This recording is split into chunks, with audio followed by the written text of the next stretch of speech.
नमस्कार दोस्तों, स्वागत है आपका हमारे YouTube चैनल विधिलॉजी पर। जैसा कि आप सभी जानते हैं कि MPADPO 2021 की वैकेंसी अनाउंस हो चुकी है।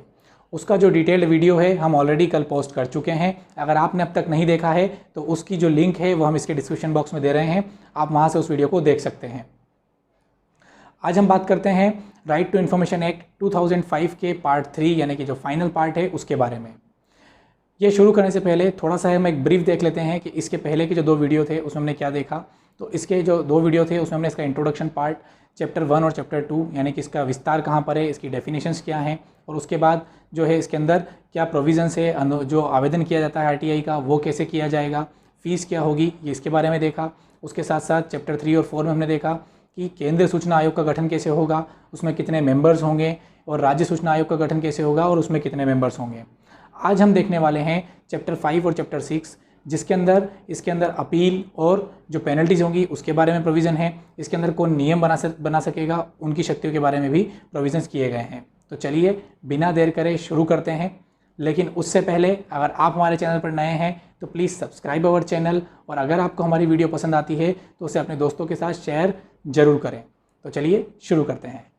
Section 18 powers and functions of information commission, सूचना आयोगों की शक्तियां और उनके कृत्य। इस धारा के अंदर बताया गया है कि केंद्रीय सूचना आयोग या राज्य सूचना आयोग का यह कर्तव्य होगा, यानी कि उनकी ड्यूटी होगी कि वह निम्नलिखित किसी ऐसे व्यक्ति से शिकायत प्राप्त करे और उसकी जांच करे। अब वह व्यक्ति कौन होगा जिससे कि वह जो है शिकायत प्राप्त करेंगे और शिकायत की जांच करेंगे? तो वह व्यक्ति जो केंद्र या सूचना अधिकारी को अनुरोध प्रस्तुत करने में असमर्थ रहा है, यानी कि वह अपना जो रिक्वेस्ट फॉर्म या जो अपनी एप्लीकेशन है वह केंद्र या राज्य सूचना अधिकारी को प्रस्तुत नहीं कर पाया हो तब, या फिर उसके आवेदन को आयोग को भेजने से इनकार कर दिया गया हो। जब केंद्रीय सूचना अधिकारी या राज्य सूचना अधिकारी को उस व्यक्ति के द्वारा RTI के अंतर्गत कोई आवेदन दिया गया हो और ऐसे अधिकारी ने जो है उस आवेदन को आयोग को यानी कि कमीशन को भेजने से इनकार कर दिया गया हो, तब ऐसे व्यक्ति से जो है वह शिकायत प्राप्त कर सकेगा। और इसके साथ ही जिसे कोई जानकारी तक पहुंच से इनकार कर दिया गया हो, यानी कि जिस व्यक्ति को जो उसने जानकारी मांगी है उससे मना कर दिया गया हो और उसके लिए कोई रीज़नेबल कोई कारण नहीं हो कि उसे मना क्यों किया गया है तब, या फिर जिसे उसके अनुरोध का उत्तर न दिया गया हो, यानी कि एक टाइम लिमिट जो फिक्स है किसी RTI का जवाब देने के लिए कि 30 दिन के अंदर आपको इस RTI का जवाब देना है और उस समय सीमा के भीतर उसको जवाब नहीं दिया गया हो तब, या फिर अनुचित फ़ीस की मांग की गई हो, जो निर्धारित फ़ीस है उससे ज़्यादा फ़ीस मांगी गई हो, या फिर अपूर्ण भ्रम में डालने वाली या मिथ्या यानी कि झूठी सूचना दी गई हो। तो इन सारी ही परिस्थितियों में जो व्यथित व्यक्ति होगा उससे केंद्रीय सूचना आयोग या राज्य लोक सूचना आयोग जो है उसकी शिकायत प्राप्त कर सकेगा और ऐसी शिकायत की जांच कर सकेगा। Section 19 appeal. यहाँ सबसे इम्पॉर्टेंट पार्ट जो है इस चैप्टर के अंदर वो सेक्शन 19 और सेक्शन 20 है, यानी कि अपील, और सेक्शन 20 में दी गई है पेनल्टीज़। तो इन दोनों से ही क्वेश्चन आ चुके हैं, तो ये हमें थोड़ा ध्यान से देखना है।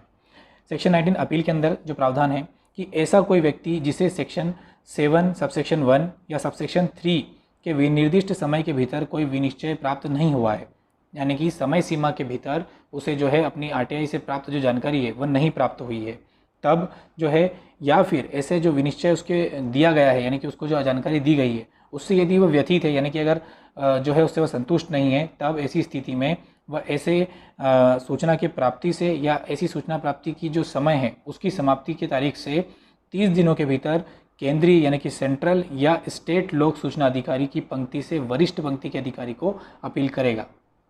यानी कि जो आयोग से रिलेटेड जो सूचना आयोग के अंतर्गत जो अधिकारी होंगे यानी कि जो कमिश्नर होंगे यानी कि जो आयुक्त होंगे, सूचना आयुक्त या राज्य सूचना आयुक्त या केंद्र सूचना आयुक्त, उनको जो है वह यहाँ पर अपील करेगा।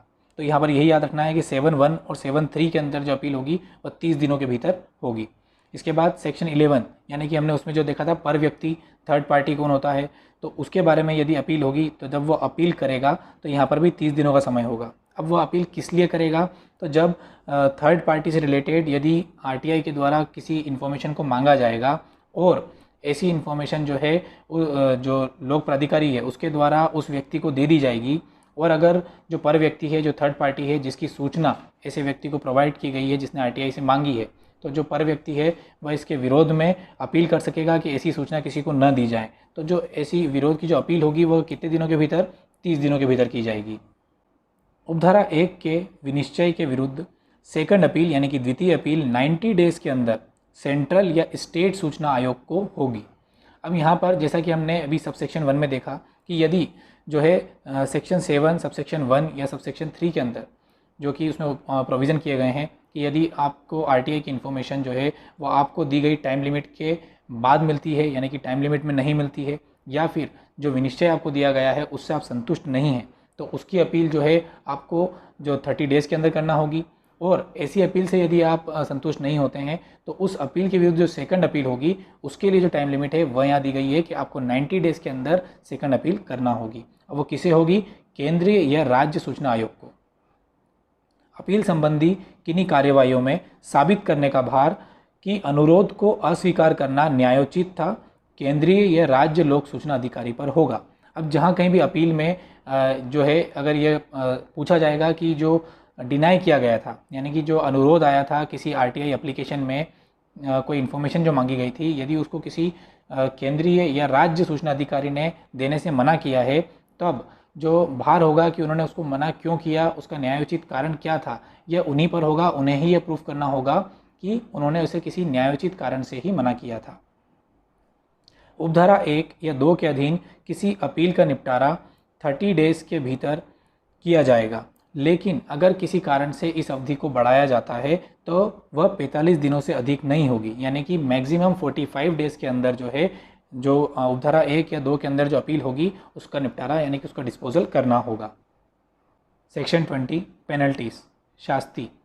केंद्रीय या राज्य लोक सूचना आयोग जो है यदि उसकी राय में केंद्रीय या राज्य लोक सूचना अधिकारी ने किसी युक्तियुक्त कारण के बिना यानी कि कोई सही कारण के बिना सूचना के लिए कोई आवेदन प्राप्त करने से इनकार कर दिया है, जब जो है राज्य या केंद्रीय सूचना अधिकारी जो है वह किसी सूचना के आवेदन को प्राप्त करने से मना कर देता है, इनकार कर देता है, या फिर समय सीमा के भीतर सूचना नहीं देता है, या मेलाफाइडली यानी कि द्वेषतापूर्वक सूचना देने से इनकार करता है, या यह जानते हुए जानबूझकर गलत, अपूर्ण या भ्रम सूचना जो है उसे प्रोवाइड करता है, तब ऐसी स्थिति में प्रत्येक दिन के लिए जब से वह आवेदन प्राप्त हुआ या जो वो सूचना दी जानी थी उस दिन से पर डे 250 रुपीज़ यानी कि 250 रुपये की पेनल्टी जो है पर डे लगाई जाएगी, जो कि 25,000 रुपये से अधिक नहीं होगी। तो यहाँ पे हमें सिर्फ यही याद रखना है कि पर डे 250 रुपीज़ की पेनल्टी लगाई जा सकती है। और किसके ऊपर लगेगी? तो जो सूचना अधिकारी है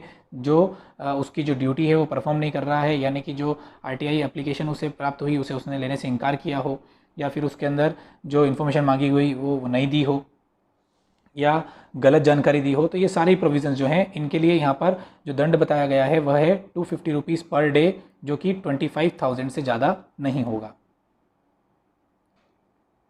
सेक्शन 21 सद्भावपूर्वक की गई कार्रवाई के लिए संरक्षण, यानी कि गुड फेथ में जो कार्रवाई की जाएगी उसके लिए यहाँ पर प्रोटेक्शन है। तो इसमें यही कहा गया है कि कोई भी व्यक्ति जो इस अधिनियम के अधीन जो है सद्भावपूर्वक यानी गुड फेथ में कोई कार्य करता है तो उसके विरुद्ध कोई वाद, अभियोजन या न्यायिक कार्रवाई नहीं की जाएगी।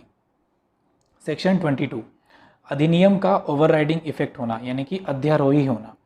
इस अधिनियम का यह प्रोविज़न इसके अंदर किया गया है कि कोई भी अधिनियम यदि उस अधिनियम के अंतर्गत कोई ऐसी बातें हैं जो इस अधिनियम के साथ असंगत है, तब ऐसी स्थिति में इस अधिनियम के जो प्रोविज़न यानी इस एक्ट के जो प्रोविज़न होंगे वह उसके ऊपर प्रभावी होंगे, यानी कि ओवरराइड करेंगे। तो यही हमें यहाँ पर याद रखना है कि आखिर ये क्या इसका प्रभाव, क्या ये ओवरराइडिंग इफेक्ट रखता है? तो यस, ये जो अधिनियम है ये ओवरराइडिंग इफेक्ट रखता है। सेक्शन 23 न्यायालय की अधिकारिता का वर्जन, यानी कि जो जुरिस्डिक्शन जो है उसके ऊपर बार लगाना, यानी कि उसके ऊपर रोक लगाना। तो कहाँ तक जो है वर्जन किया गया है? कोई न्यायालय इस अधिनियम के अधीन किए गए आदेश के संबंध में कोई वाद, आवेदन या अन्य कार्रवाई ग्रहण नहीं करेगा, और ऐसे आदेश अपील के सिवाय किसी रूप में प्रश्नगत नहीं किए जाएंगे। यानी कि इस अधिनियम के अंतर्गत जो भी आदेश दिए जाएंगे वह सिर्फ अपील में ही सुने जाएंगे। उन आदेशों के खिलाफ कोई वाद या आवेदन या अन्य कार्रवाई न्यायालय के अंदर नहीं चलेगी। यही इसके अंदर बताया गया है। सेक्शन 24 ये एक इम्पॉर्टेंट सेक्शन है क्योंकि यही बताया गया है कि जो द्वितीय अनुसूची यानी कि जो सेकंड शेड्यूल है उसके अंदर जो ऑर्गेनाइजेशंस दिए गए हैं वह आरटीआई के नियमों से छूट प्राप्त हैं। तो जैसा कि इसमें लिखा है कि अधिनियम का कतिपय संगठनों को लागू ना होना, यानी कि इस एक्ट का कौन से ऑर्गेनाइजेशन को यह लागू नहीं होगा। केंद्र सरकार द्वारा स्थापित इंटेलिजेंस एंड सिक्योरिटी ऑर्गेनाइजेशंस जो कि सेकंड शेड्यूल में विनिर्दिष्ट है, या जो है जो ऑर्गेनाइजेशंस है उनके द्वारा जो सूचना सरकार को दी जाती है, ये दोनों ही चीज़ें जो हैं आरटीआई के जो है दायरे में नहीं आएगी, यानी कि इससे छूट प्राप्त हैं। परंतु भ्रष्टाचार और मानवाधिकारों के अतिक्रमण यानी कि करप्शन या ह्यूमन राइट्स के वायलेशन के अभिकथनों से संबंधित सूचना अपवर्जित नहीं की जाएगी। यानी कि जब ऐसी सूचना किसी करप्शन से रिलेटेड है या ह्यूमन राइट्स के वायलेशन से रिलेटेड है तब ऐसी सूचना को देना होगा, लेकिन उसके लिए भी यह कंडीशन है कि ऐसी सूचना केंद्र सरकार के पूर्व अनुमोदन यानी कि उनकी अनुमति के पश्चात ही दी जाएगी, और जो सूचना होगी वह 45 दिनों के भीतर दी जाएगी। तो यहाँ पर यही हमें इंपॉर्टेंट जो इसका एक्सेप्शन है कि भ्रष्टाचार और मानव अधिकारों के जो अतिक्रमण है उससे रिलेटेड अगर कुछ होगा तो दे दिया जाएगा, अन्यथा नहीं दिया जाएगा। सेक्शन 25 मॉनिटरिंग एंड रिपोर्टिंग, इसके अंदर ये प्रोविज़न किया गया है कि जो सूचना आयोग जो बनाए गए हैं, जो आयोग संगठन जो जिसके अंदर अधिकारी जो है रहेंगे, उनकी क्या ड्यूटीज़ रहेगी, उनको क्या कार्य करना होगा, वो सारी चीज़ें इसमें बताई गई हैं।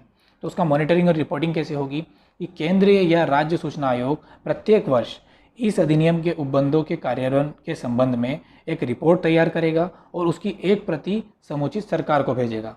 यानी कि अगर वह केंद्रीय आयोग बना रहा है तो उसे केंद्र सरकार को भेजेगा, जब राज्य आयोग बनाएगा तो उसे राज्य सरकार को भेजेगा, और प्रत्येक मंत्रालय या विभाग अपनी अधिकारिता के भीतर जो लोक प्राधिकारियों के संबंध में सूचना एकत्रित करेगा और केंद्र या राज्य सूचना आयोग को उपलब्ध कराएगा। अब इसके अंदर वो जो सूचना तैयार करेगा यानी कि जो रिपोर्ट तैयार करेगा, उस रिपोर्ट में क्या क्या होगा ये हमें जानना जरूरी है। तो उस रिपोर्ट के अंदर इस एक वर्ष के अंदर कितने जो रिक्वेस्ट आई, आरटीआई एप्लीकेशंस कितनी आई, उस पर्टिकुलर विभाग में कितनी आई, एक एक ब्यौरा जो है उसके अंदर उनको स्पेसिफाई करके जो है उसमें देना होगा।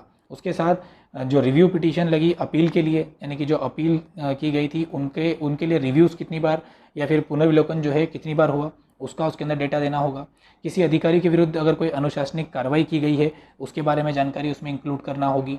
लोक प्राधिकारी द्वारा जो एकत्रित प्रभार की रकम है यानी कि जो फीस उसमें इकट्ठी की गई है किसी लोक प्राधिकारी द्वारा, उसके बारे में भी उसमें जानकारी होगी। तो जो रिपोर्ट होगी वो इन सारी चीज़ों से मिलकर जो है बनेगी और उसे जो समुचित सरकार होगी उसे उसकी एक प्रति दी जाएगी। हमें इस सेक्शन में सिर्फ इतना ही याद रखना है कि मॉनिटरिंग एंड रिपोर्टिंग जो है वो सेक्शन 25 के अंदर दिया गया है। तो इसमें वो जो रिपोर्ट है वो किसे भेजते हैं, समुचित सरकार को भेजते हैं।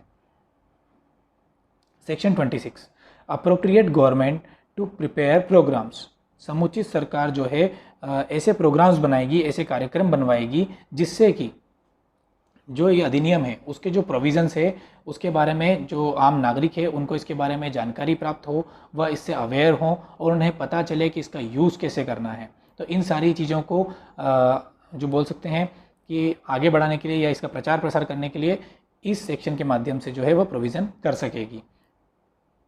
सेक्शन 27 नियम बनाने की समुचित सरकार की शक्ति, इसके अंदर केंद्र सरकार और राज्य सरकार दोनों ही अपने अपने स्तर पर जो है नियम बना सकेंगी। अब नियम के अंदर क्या होंगे, तो जैसे कि इसके अंदर फ़ीस कितनी होगी, या जो आवेदन है वो किस तरीके से दिया जाएगा, या इसके अंदर जो शास्ति है वो कौन और किस तरीके से लगाएगा।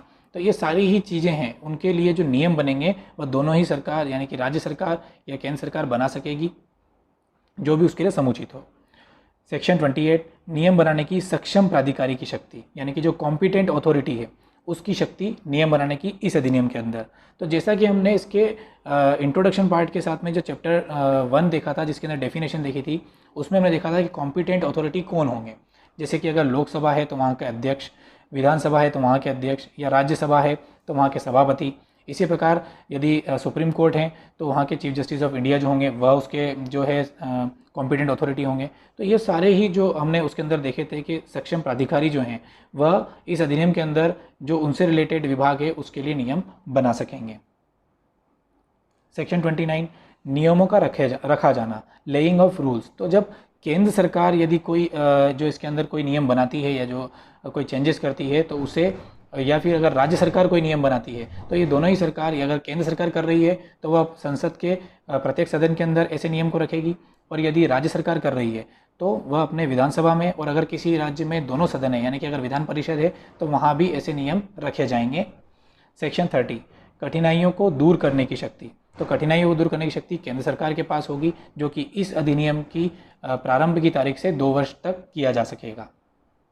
सेक्शन 31, रिपील यानी कि निरसन किया गया। तो इस अधिनियम के द्वारा the freedom of information act 2002 जो है रिपील किया गया था, उसको रिप्लेस करके जो है यह अधिनियम लाया गया था। तो यह था दोस्तों राइट टू इन्फॉर्मेशन एक्ट 2005। इसके जो MCQ वीडियो है वो भी हम लेकर आएंगे। यह वीडियो आपको कैसा लगा हमें ज़रूर बताइएगा कमेंट सेक्शन में, और आगे के जो नए एक्ट्स हैं वो भी हम जल्द से जल्द लेकर आएंगे। Thank you for watching. Please like, share and subscribe.